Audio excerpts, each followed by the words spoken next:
Hello and thanks for joining me on another landscape photography outing. Today there's every likelihood I'm going to be out of my comfort zone because I'm meeting up with a whole bunch of other landscape photographers who are probably going to put me to shame. I've come to the Yorkshire Dales National Park, to a lovely little village called Malham. Now at the moment there's no one else here, so it could be I've been stood up. Anyway, a little bit early. So that gives me an opportunity to show you something that happened to me when I left the island yesterday as I was heading past the Snowdonia Mountains. Take a look at this.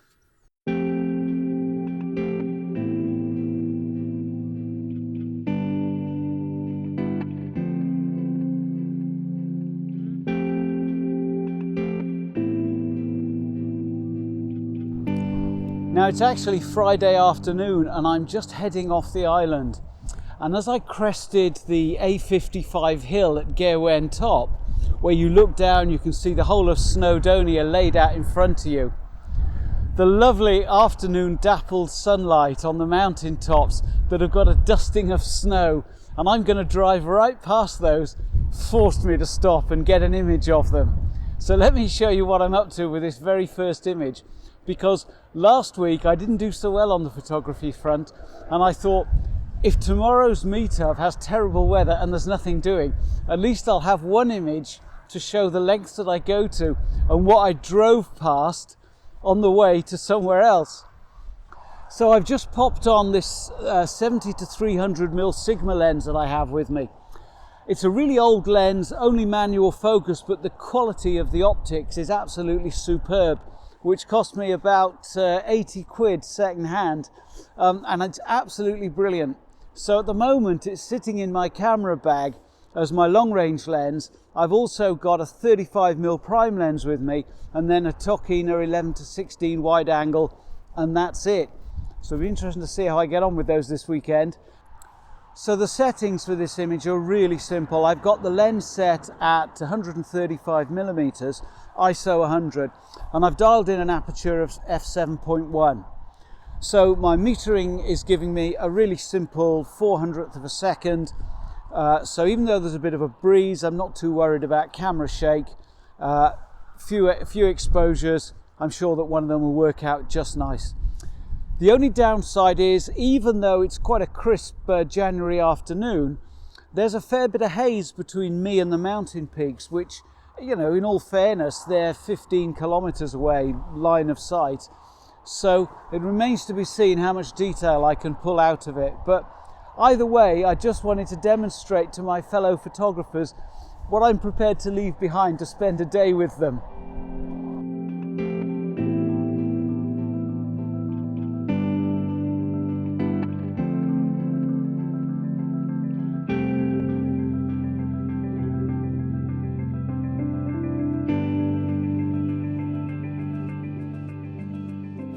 Yes, well, I've had a scout round the car park and it's just me at the moment. Not necessarily going to be a bad thing because it is an absolutely beautiful location. I haven't been here for about 30 years maybe. I used to come here very regularly when I used to have business interests in Skipton. And Malham was a lovely place to stay at a fantastic pub called the Buck Inn.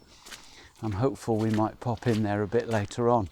Of course, if nobody else turns up, I will definitely pop in there later on.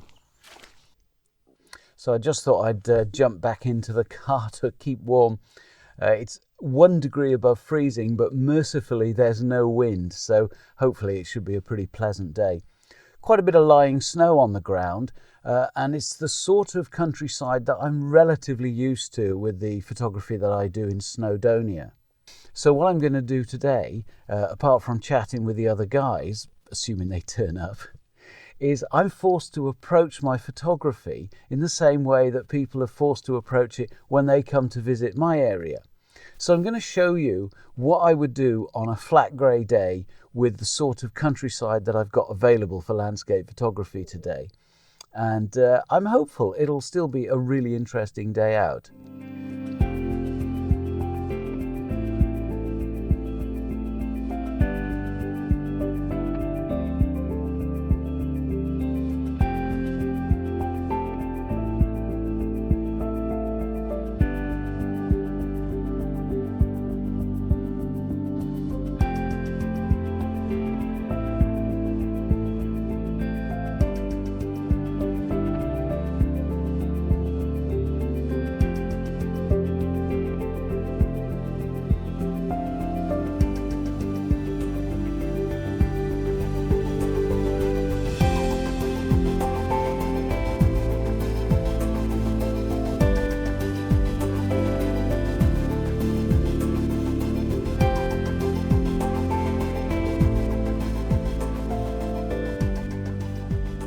Well, it's been a lovely walk from the village of Malham. We're almost up at Janet's Foss now. This little beck that we're walking alongside of is one of the headwaters of the River Aire, which winds its way through Leeds. So that's why this whole area is called Airedale. But yeah, I've done no proper photography. I've hung about a bit while Mally did. So make sure you check out his vlog because that's almost certain to be awesome. But a bit of snow starting to come down, almost up at the waterfall. All the other guys went on ahead, so hopefully they finished shooting it and they'll be out the bloody way. But we'll find out.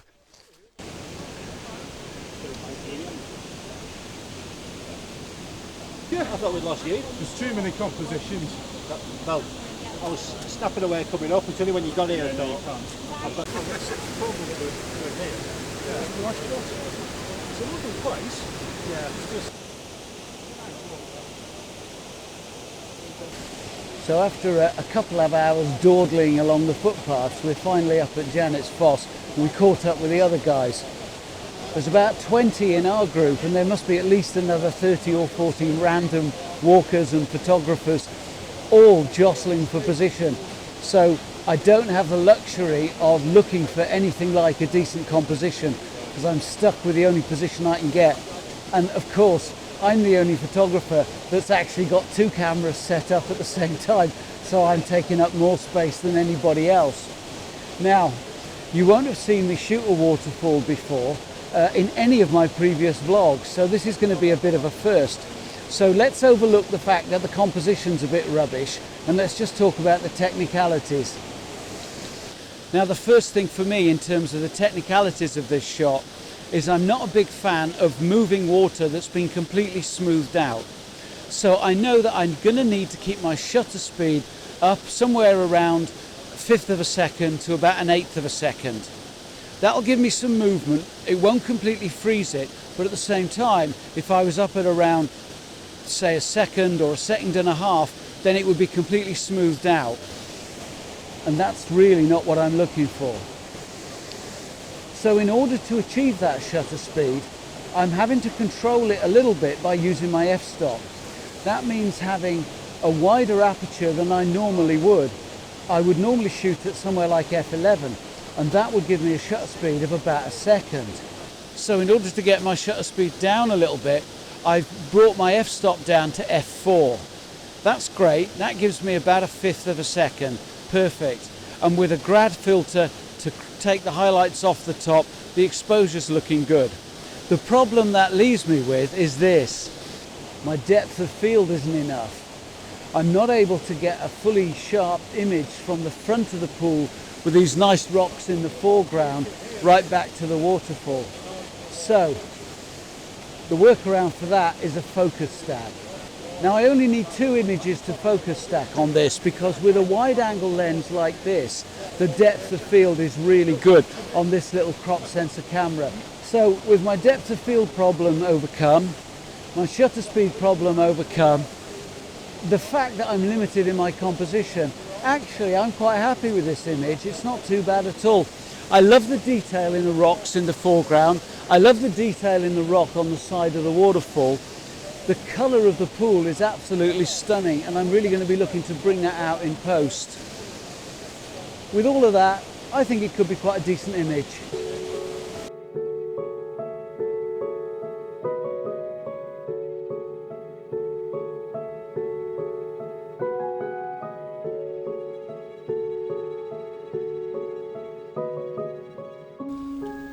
Is it like an adapter?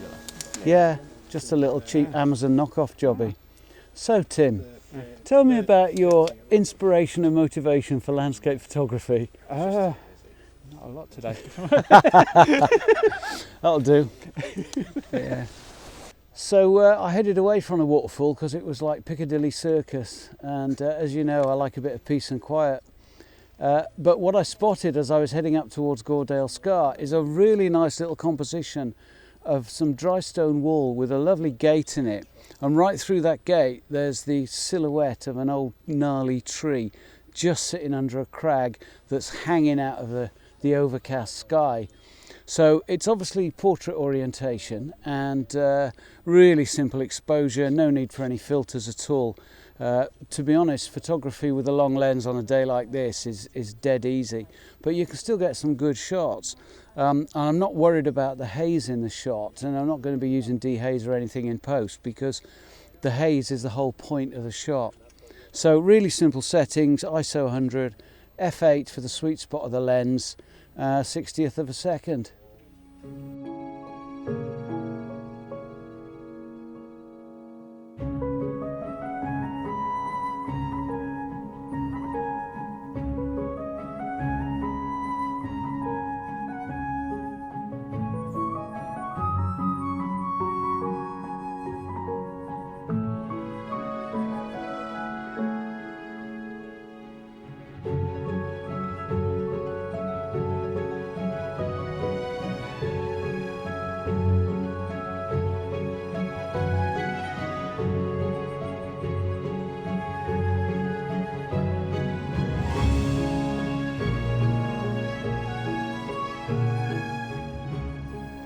So everybody else has wandered up Goredale Scar and I spotted an image, so I've just hung back, got myself all set up. To be honest, I'm having a great day out, but it is nice just to get a bit of breathing space to yourself because I'm so used to being so solitary.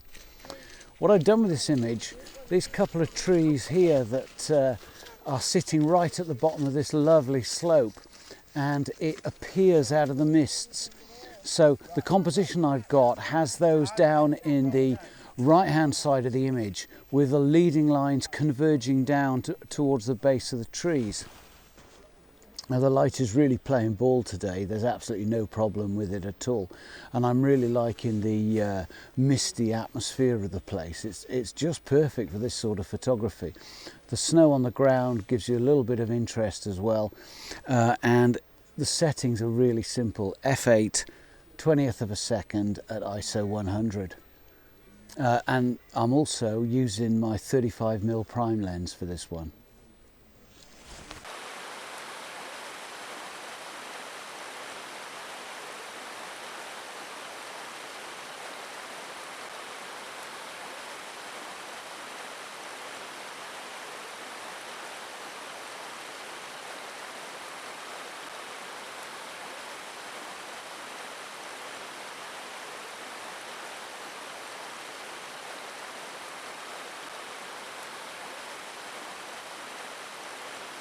So we're right up in Goredale Scar now, right underneath the waterfall, back with the crowds.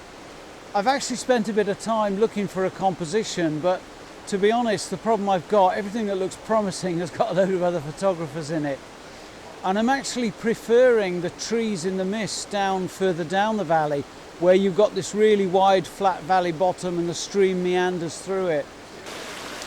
Well, despite what I was saying earlier about the difficulties of finding a composition, something actually caught my eye. Now I hope you can hear me over the sound of this running water, but I'm actually standing in the middle of the stream at the moment. And what I really like about this is the beautiful golden colour of the rocks and the way the water just sort of snakes down through it. It's a very simple, intimate little composition. There's no great panorama about it, there's no epic fanfare, wow, look at me kind of stuff. This absolutely standard golden limestone colour that you'll see in so many of the buildings in this part of the world. Really beautiful. So I put my 35mm lens on for this again, shooting at f8, about 1/5 of a second, smoothing the water out a little bit, but also keeping a little bit of detail in it. I don't want it running down through these rocks looking like milk.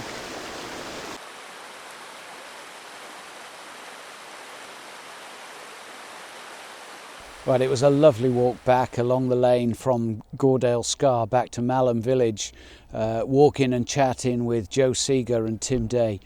Really interesting guys. If you haven't checked out their channels, strongly recommend you do, but frankly, I can't imagine you're watching this and you haven't checked out their channels already.